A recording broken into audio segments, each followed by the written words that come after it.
Chaque année, 40 millions de sachets de fruits secs sortent de l'usine de l'entreprise Dacofrance, une réussite économique mais surtout familiale qui a commencé il y a 47 ans.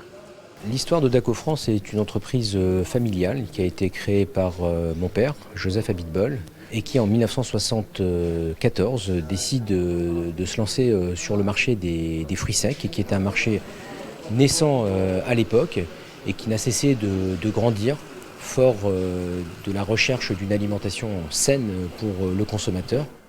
Grâce au plan de relance économique de la région, Dacofrance veut relocaliser la production de 1500 à 2000 tonnes de fruits secs.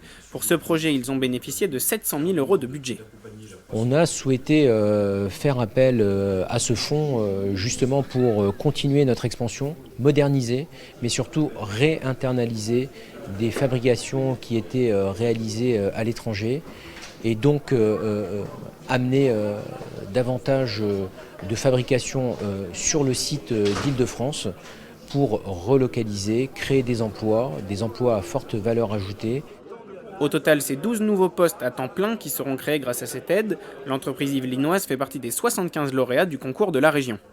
On a eu plus de 300 candidatures, des très beaux projets, des projets qu'on a réorientés vers des dispositifs plus classiques de la région.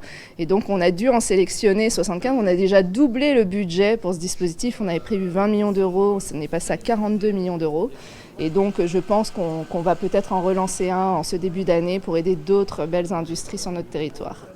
Reste maintenant à savoir si cela suffira à couvrir les pertes liées à la crise sanitaire. Selon l'INSEE, l'Île-de-France a perdu 26% de son activité industrielle en 2020.